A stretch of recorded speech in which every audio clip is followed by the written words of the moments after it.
ਸਤਿ ਸ਼੍ਰੀ ਅਕਾਲ। ਮੈਂ Arshdeep Kaur Punjab 10 news TV ਵਿੱਚ ਤੁਹਾਡਾ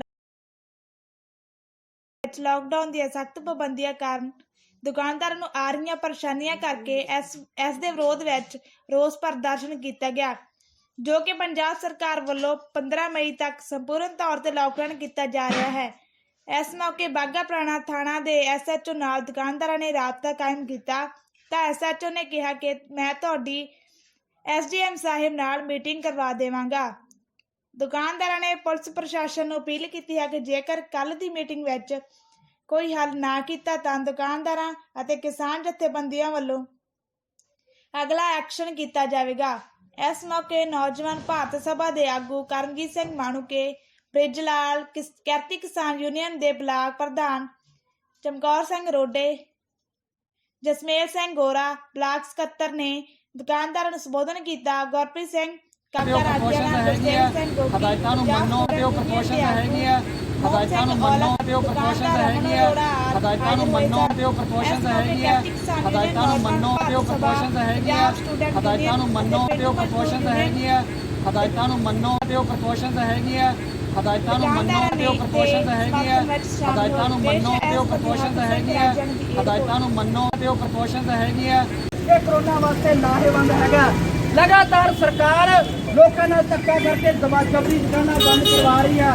ਅਸੀਂ ਇਹ ਸਵਾਲ ਉਠਾਉਂਦੇ ਆ ਕਿ ਸਰਕਾਰ ਜੇ ਵਾਕਈ ਕਰੋਨਾ ਨੂੰ ਲੈ ਕੇ ਗੰਭੀਰ ਆ, ਇੱਥੇ ਡਾਕਟਰ ਭਰਤੀ ਕਰਨ ਦੀ ਲੋੜ ਆ, ਵੱਡੇ ਵੱਡੇ ਮੈਡੀਕਲ ਫਰੀਦਕੋਟ ਵਰਗੇ ਹਸਪਤਾਲ ਖੋਲਣ ਦੀ ਲੋੜ ਆ। ਇੱਥੇ ਜਿਹੜੇ ਡਾਕਟਰ ਆ, ਸਟਾਫ ਆ, ਉਹਦੇ ਖੁਣੋਂ ਹਸਪਤਾਲ ਖਾਲੀ ਪਏ ਆ, ਦਵਾਈਆਂ ਖੁਣੋਂ ਹਸਪਤਾਲ ਖਾਲੀ ਪਏ ਆ। ਪਰ ਨਹੀਂ, ਸਰਕਾਰ ਸਾਡੇ ਪੰਜਾਬ ਦੀ ਤੇ ਕੇਂਦਰ ਦੀ ਮੋਦੀ ਸਰਕਾਰ, ਉਹਨਾਂ ਕੋਲੇ ਇੱਕੋ ਇਲਾਜ ਆ, ਭਾਵੇਂ ਉਹ ਕਰੋਨਾ, ਭਾਵੇਂ ਖੁਦਕੁਸ਼ੀਆਂ ਕਿਸਾਨਾਂ ਦੀਆਂ, ਭਾਵੇਂ ਮਜ਼ਦੂਰਾਂ ਦੀਆਂ ਖੁਦਕੁਸ਼ੀਆਂ, ਭਾਵੇਂ ਵਿਦਿਆਰਥੀਆਂ ਦੀਆਂ ਫੀਸਾਂ ਦਾ ਮਾਮਲਾ, ਭਾਵੇਂ ਨੌਜਵਾਨਾਂ ਦੇ ਰੁਜ਼ਗਾਰ ਦਾ ਮਾਮਲਾ। ਇਹ ਬਿਮਾਰੀ ਨੂੰ, ਮੁਜਰਮ ਨੂੰ, ਧਰਨਾਕਾਰੀ ਨੂੰ ਇੱਕੋ ਚੀਜ਼ ਨਾਲ ਹੱਲ ਕਰਨਾ ਚਾਹੁੰਦੇ ਆ, ਜੋ ਹੈਗਾ ਡੰਡੇ ਨਾਲ ਹੱਲ ਕਰਨਾ ਚਾਹੁੰਦੇ ਆ। ਪਰ ਅਸੀਂ ਇਹ ਚੇਤਾਵਨੀ ਦਿੰਦੇ ਆ ਕਿ ਪੰਜਾਬ ਉੱਬਲ ਰਿਹਾ, ਪੂਰਾ ਦੇਸ਼ ਉੱਬਲ ਰਿਹਾ। ਦਿੱਲੀ ਦੇ ਬਾਰਡਰਾਂ ਤੇ ਪੂਰਾ ਦੇਸ਼ ਧਰਨੇ ਲਾ ਕੇ ਬੈਠਾ। ਹੁਣ ਪੰਜਾਬ ਦਾ ਹਰ ਇੱਕ ਵਰਗ ਸੜਕਾਂ ਤੇ ਆਊਗਾ, ਇਕੱਲੇ ਕਿਸਾਨਾਂ ਤੱਕ ਇਹਨੂੰ ਸੀਮਿਤ ਕਰਕੇ ਨਾ ਦੇਖਿਓ, ਕਿਉਂਕਿ ਉਹੀ ਧਰਨੇ ਤੇ ਆਉਂਦਾ, ਉਹੀ ਸੜਕਾਂ ਤੇ ਆਉਂਦਾ ਜਿਹੜਾ ਬੰਦਾ ਕੋਈ ਦੁਖੀ ਹੈਗਾ। ਅਸੀਂ ਇਹ ਮੰਗ ਕਰਦੇ ਹਾਂ ਪ੍ਰਸ਼ਾਸਨ ਤੋਂ ਕਿ ਲਾਕਡਾਊਨ ਲਾਉਣਾ ਇਹਦਾ ਕੋਈ ਹੱਲ ਨਹੀਂਗਾ। ਹੱਲ ਕਿਉਂ ਨਹੀਂਗਾ? ਮੈਂ ਨੌਜਵਾਨ ਭਾਰਤ ਸਭਾ ਵੱਲੋਂ ਇੱਕ ਜ਼ਿੰਮੇਵਾਰ ਆਗੂ ਹੋਣ ਦੇ ਨਾਤੇ ਦੋ ਤਿੰਨ ਗੱਲਾਂ ਬੜੀਆਂ ਬੇਬਾਕੀ ਨਾਲ ਕਹਿਣਾ ਚਾਹੂੰਗਾ ਕਿ ਸਰਕਾਰ ਕਹਿ ਰਹੀ ਆ ਕਰੋਨਾ ਕਰਕੇ ਲਾਕਡਾਊਨ ਲਾਇਆ, ਪਰ ਅਸੀਂ ਕਹਿੰਦੇ ਆ ਕਿ ਕਰੋਨਾ ਬਿਮਾਰੀ ਜ਼ਰੂਰ ਹੈਗੀ ਆ, ਪਰ ਕਰੋਨਾ ਕੋਈ ਮਹਾਮਾਰੀ ਨਹੀਂ ਹੈਗੀ। ਮੇਰੀ ਗੱਲ ਵੀਡੀਓ 'ਚ ਨੋਟ ਕਰ ਲਓ, ਮੇਰੀ ਗੱਲ ਲਿਖ ਲਓ, ਮੇਰਾ ਨੰਬਰ ਲੈ ਲਓ, ਮੇਰਾ ਨਾਮ ਲਿਖ ਲਓ। ਅਸੀਂ ਦਾਅਵੇ ਨਾਲ ਕਹਿੰਦੇ ਆ ਕਿ ਕਰੋਨਾ ਬਿਮਾਰੀ ਬਿਲਕੁਲ ਆ, ਪਰ ਕਰੋਨਾ ਕੋਈ ਮਹਾਮਾਰੀ ਨਹੀਂ ਹੈਗੀ।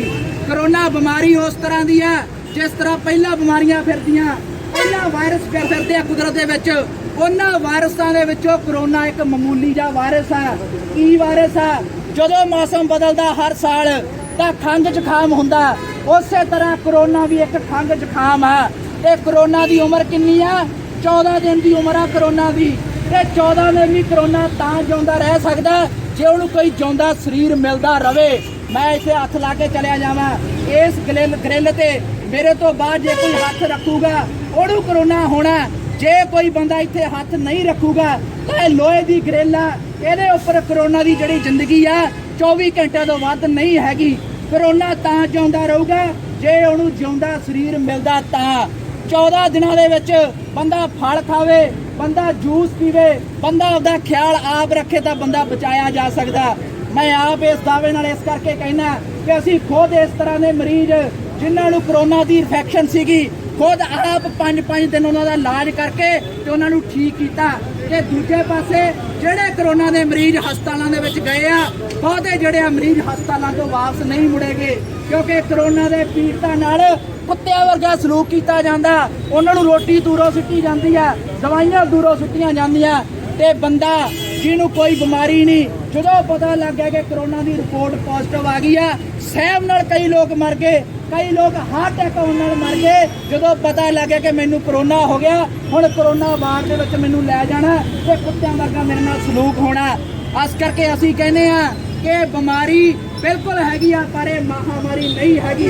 ਦੂਸਰਾ ਵਿਗਿਆਨੀਆਂ ਨੇ ਗੱਲ ਕਹਿਤੀ ਕਿ ਵਾਇਰਸ ਆ, ਜਿਸ ਤਰ੍ਹਾਂ ਹੋਰ ਵਾਇਰਸ ਫਿਰਦੇ ਆ ਇਸ ਤਰ੍ਹਾਂ ਇਹ ਪੱਕਾ ਵਾਇਰਸ ਮਨੁੱਖ ਦਾ ਸਾਥੀ ਬਣ ਗਿਆ। ਇਹ ਵਾਇਰਸ ਨੇ ਸਾਡੀ ਜ਼ਿੰਦਗੀ ਚੋਂ ਜਾਣਾ ਨਹੀਂ ਗਿਆ। ਮੈਂ ਸਵਾਲ ਪੈਦਾ ਕਰਦਾ ਕਿ ਕਿੰਨਾ ਸਮਾਂ ਇਸ ਤਰ੍ਹਾਂ ਪਰਹੇਜ਼ ਰੱਖ ਸਕਦੇ ਆ ਜਦੋਂ ਦੀ ਦੁਨੀਆ ਸਾਜੀ ਗਈ ਆ। ਇੱਥੇ ਤਰ੍ਹਾਂ ਤਰ੍ਹਾਂ ਦੇ ਵਾਇਰਸ ਫਿਰਦੇ ਆ। ਕਿਹੜੇ ਵਾਇਰਸ ਤੋਂ ਅਸੀਂ ਮਾਸਕ ਲਾ ਕੇ ਰੱਖਾਂਗੇ? ਅਸੀਂ ਇਹ ਨਹੀਂ ਕਹਿੰਦੇ ਮਾਸਕ ਨਹੀਂ ਲਾਉਣੇ ਚਾਹੀਦੇ। ਜੇ ਕੋਈ ਬੰਦਾ ਫੋੜਾ ਫਿੰਸੀ ਹੋਇਆ ਉਹਦੇ ਕੋਲੇ ਜਾਣ ਲੱਗੇ ਵੀ ਮਾਸਕ ਲਾਓ। ਜੇ ਕਿਸੇ ਨੂੰ ਟਾਈਫਾਇਡ ਹੋਇਆ, ਕਿਸੇ ਨੂੰ ਕਾਲਾ ਪੀਲੀਆ ਹੋਇਆ, ਉਹਦੇ ਕੋਲੇ ਜਾਣ ਲੱਗੇ ਵੀ ਮਾਸਕ ਲਾ ਕੇ ਜਾਓ। ਤੇ ਤੁਸੀਂ ਦੱਸੋ ਕਿ ਸਰਕਾਰ ਨੇ ਅੱਜ ਤੱਕ ਕਿੰਨੀਆਂ ਗਾਈਡਲਾਈਨਸ ਜਾਰੀ ਕੀਤੀਆਂ ਕਿ ਹਰ ਇੱਕ ਬੰਦਾ ਜਿਹਨੂੰ ਕੋਈ ਬਿਮਾਰੀ ਆ ਦੂਜੇ ਨੇ ਮਾਸਕ ਲਾ ਕੇ ਉਹਦੇ ਕੋਲੇ ਜਾਣਾ। ਲੋਕ ਮਰੀ ਜਾਂਦੇ ਆ, ਇੱਕ ਦੂਜੇ ਤੋਂ ਕਾਲਾ ਪੀਲੀਆ ਹੋਈ ਜਾਂਦਾ, ਟਾਈਫਾਇਡ ਹੋਈ ਜਾਂਦਾ, ਉਹਦਾ ਸਰਕਾਰ ਨੂੰ ਕੋਈ ਖਿਆਲ ਨਹੀਂ। ਕਰੋਨਾ ਦਾ ਕਹਿਤਾ ਕਿ ਜਿਹਦੇ ਮਾਸਕ ਨਹੀਂ ਲਾਇਆ ਹੋਊਗਾ 500,000 ਰੁਪਏ ਨੂੰ ਜੁਰਮਾਨਾ ਕੀਤਾ ਜਾਊਗਾ। ਚੰਡੀਗੜ੍ਹ ਦੀ ਬੱਸ ਬੰਦਾ ਉਤਰਦਾ ਨਹੀਂਗਾ ਤੇ 2,000 ਰੁਪਏ ਨੂੰ ਜਿਹੜਾ ਜੁਰਮਾਨਾ ਕਰ ਦਿੱਤਾ ਜਾਂਦਾ। ਇਸ ਕਰਕੇ ਅਸੀਂ ਕਹਿੰਦੇ ਆ ਕਿ ਕਰੋਨਾ ਦਾ ਇਲਾਜ ਕਰੋ। ਬੰਦਿਆਂ ਨੂੰ ਕੁੱਟ-ਕੁੱਟ ਕੇ ਧੂਈਆਂ ਦੂਰੀਆਂ ਕਰਕੇ ਉਹਨਾਂ ਦੇ ਪੁੜੇ ਨਾ ਸੇਕੋ। ਕਰੋਨਾ ਦਾ ਇਲਾਜ ਸਰਕਾਰ ਕਰ ਸਕਦੀ ਹੈ ਜੇ ਉਹ ਗੰਭੀਰ ਹੋਵੇ ਤਾਂ। ਇੱਕੋ ਗੱਲ ਕਰਕੇ ਆਪਦੀ ਮੈਂ ਗੱਲ ਸਮਾਪਤ ਕਰੂੰਗਾ। ਬੜੀਆਂ ਇਸ ਤਰ੍ਹਾਂ ਦੀਆਂ ਉਦਾਹਰਨਾਂ ਪਈਆਂ, ਤੁਸੀਂ ਇੰਟਰਨੈਟ ਤੇ ਚੱਕ ਕੇ ਦੇਖ ਲਓ। ਤੁਸੀਂ ਅਮਰੀਕਾ ਦੀਆਂ ਖਬਰਾਂ ਪੜ੍ਹੀਆਂ, ਕਿੰਨੇ ਲੱਖ ਲੋਕ ਮਰ ਗਏ ਆ। ਭਾਰਤ ਦੀਆਂ ਖਬਰਾਂ ਪੜ੍ਹੀਆਂ, ਤੁਸੀਂ ਕਿਊਬਾ ਦੀਆਂ ਖਬਰਾਂ ਵੀ ਪੜ੍ਹ ਕੇ ਦੇਖ ਲਓ। ਕਿਊਬਾ ਇੱਕ ਸਮੁੰਦਰੀ ਟਾਪੂ ਦਾ ਛੋਟਾ ਜਿਹਾ ਮੁਲਕ ਆ ਤੇ ਜਦੋਂ ਕੋਈ ਕੁਦਰਤੀ ਆਫਤ ਆਉਂਦੀ ਆ, ਕੋਈ ਬਿਮਾਰੀ ਫੈਲਦੀ ਆ ਤਾਂ ਕਿਊਬਾ ਦੇ ਵਿੱਚ ਸਭ ਤੋਂ ਵੱਧ ਡਾਕਟਰ ਆ ਤੇ ਉਹ ਆਪਦੇ ਡਾਕਟਰ ਸੇਵਾਵਾਂ ਵਾਸਤੇ ਦੂਜੇ ਮੁਲਕਾਂ 'ਚ ਭੇਜਦੇ ਆ। ਅਮਰੀਕਾ 'ਚ ਵੀ ਕਿਊਬਾ ਦੇ ਜਿਹੜੇ ਡਾਕਟਰ ਆ ਕਰੋਨਾ ਦੀ ਮਹਾਮਾਰੀ ਦੇ ਦੌਰਾਨ ਉੱਥੇ ਗਏ ਸੀਗੇ। ਕਿਊਬਾ ਦੀਆਂ ਖਬਰਾਂ ਕੱਢ ਕੇ ਦੇਖੋ, ਮਿਲਾ ਕੇ ਦੇਖੋ। ਭਾਰਤ ਦੀਆਂ ਮੌਤਾਂ ਦੇ ਨਾਲ ਕਿਊਬਾ 'ਚ ਕੋਈ ਮੌਤ ਨਹੀਂ ਹੋ ਰਹੀ ਕਿਉਂਕਿ ਉੱਥੋਂ ਦੀ ਸਰਕਾਰ ਆਪਦੇ ਲੋਕਾਂ ਦੀ ਸਿਹਤ ਨੂੰ ਲੈ ਕੇ ਗੰਭੀਰ ਆ। ਜੇ ਇੱਥੋਂ ਦੀ ਸਰਕਾਰ ਸਾਡੀ ਸਿਹਤ ਨੂੰ ਲੈ ਕੇ ਗੰਭੀਰ ਹੋਵੇ ਇਹਦਾ ਹੱਲ ਕੀਤਾ ਜਾ ਸਕਦਾ। ਆਖਰ ਦੇ ਵਿੱਚ ਮੈਂ ਬੇਨਤੀ ਕਰੂੰਗਾ ਪ੍ਰਸ਼ਾਸਨ ਨੂੰ ਕਿ ਸ਼ਾਮ ਨੂੰ ਤੁਸੀਂ ਵੀ ਸਬਜ਼ੀ ਇਹਨਾਂ ਰੇਹੜੀ ਵਾਲਿਆਂ ਤੋਂ ਖਰੀਦਣੀ ਆ। ਤੁਸੀਂ ਵੀ ਲੂਣ ਤੇਲ ਇਹਨਾਂ ਕਰਿਆਨੇ ਦੀਆਂ ਦੁਕਾਨਾਂ ਤੋਂ ਲੈ ਕੇ ਜਾਣਾ। ਤੁਹਾਡੀਆਂ ਘਰਾਂ ਵਾਲੀਆਂ ਨੇ ਵੀ ਬਿਊਟੀ ਪਾਰਲਰ ਸ਼ਹਿਰ ਦੇ ਵਿੱਚ ਹੀ ਆਉਣਾ। ਤੁਹਾਡੇ ਘਰਾਂ ਦੇ ਵਿੱਚ ਜਿਹੜੇ ਧੀਆਂ ਪੁੱਤਾਂ ਉਹਨਾਂ ਹੀ ਗਰਾਊਂਡਾਂ 'ਚ ਖੇਡਣ ਵਾਸਤੇ ਆਉਣਾ, ਉਹਨਾਂ ਜਿੰਮਾਂ ਦੇ ਵਿੱਚ ਜਿੰਮ ਲਾਉਣ ਵਾਸਤੇ ਆਉਣਾ। ਤੁਸੀਂ ਸਾਡੇ ਤੋਂ ਕੋਈ ਵੱਖਰੇ ਨਹੀਂ ਗੇ, ਤੁਸੀਂ ਵੀ ਇਹ ਸਮਾਜ ਦਾ ਹੀ ਹਿੱਸਾ। ਅਸੀਂ ਤਾਂ ਮੰਗ ਕਰਾਂਗੇ ਕਿ ਜਿਵੇਂ ਦੁਕਾਨਦਾਰ ਸੜਕਾਂ ਤੇ ਆ ਗਏ ਆ, ਆਹ ਲੋਪੋ ਦੀ ਚੌਂਕੀ ਦੇ ਵਿੱਚ ਇੱਕ ASI ਨੇ ਆਪਦੇ ਆਪ ਨੂੰ ਗੋਲੀ ਮਾਰ ਕੇ ਖੁਦਕੁਸ਼ੀ ਕਰ ਲਈ ਆ।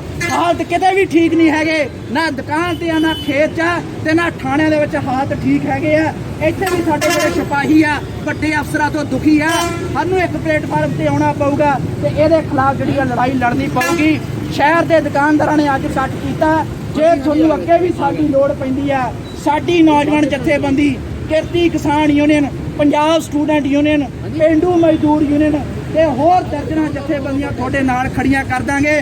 ਡਰਨ ਦੀ ਲੋੜ ਨਹੀਂ, ਕੋਈ ਪਰਚਾ ਨੂੰ ਡਰਨ ਦੀ ਲੋੜ ਨਹੀਂ। ਪਰਚੇ ਪ੍ਰਕਾਸ਼ ਸਿੰਘ ਬਾਦਲ ਤੇ ਬਹੁਤ ਆ ਤੇ ਸਭ ਤੋਂ ਵੱਧ ਵਾਰੀ ਮੁੱਖ ਮੰਤਰੀ ਬਣਿਆ। ਪਰਚੇ ਕੈਪਟਨ ਤੇ ਬਹੁਤ ਆ। ਸਿਟੀ ਸਕੈਂਡਰ ਘਟਾਲਾ ਹਜੇ ਤੱਕ ਕੈਪਟਨ ਤੇ ਚੱਲਦਾ ਪਿਆ। ਬੇਅਦਬੀ ਕਾਂਡ ਦੇ ਵਿੱਚ ਬਾਦਲਾਂ ਦਾ ਨਾਮ ਆਇਆ, ਉਹ ਫਿਰਦੇ ਆ ਠਾਠਾ ਮਾਰਦੇ। ਪਰਚੇ ਪੁੱਛਿਆਂ ਤੋਂ ਡਰਨ ਦੀ ਲੋੜ ਨਹੀਂ, ਪਰਚੇ ਹੋ ਜਾਂਦੇ ਆ ਤੇ ਪਰਚੇ ਰੱਦ ਵੀ ਕਰਵਾਏ ਜਾ ਸਕਦੇ। ਇੱਕ ਭੁੱਖੀ ਮਾਰਨ ਦੀ ਲੋੜ ਹੁੰਦੀ ਆ। ਇੰਨੀਆਂ ਗੱਲਾਂ ਬਾਤਾਂ ਕਰਦਾ ਹੋਇਆ ਇਸ ਆਸ ਨਾਲ ਕਿ ਆਹ ਸੰਘਰਸ਼, ਆਹ ਇਕੱਠ ਆਖਰੀ ਨਹੀਂ ਹੋਊਗਾ। ਜੇ ਆਖਰੀ ਹੋਇਆ ਤਾਂ ਸਾਨੂੰ ਵੀ ਤੁਹਾਡੇ ਤੇ ਗਿਲਾ ਹੋਊਗਾ।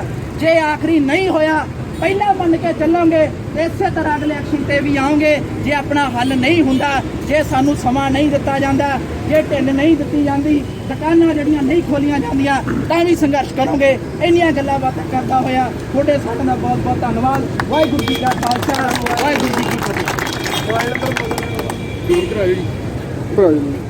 ਬੋਲਦੇ ਪ੍ਰੋਪਰ ਚੱਲਦੀ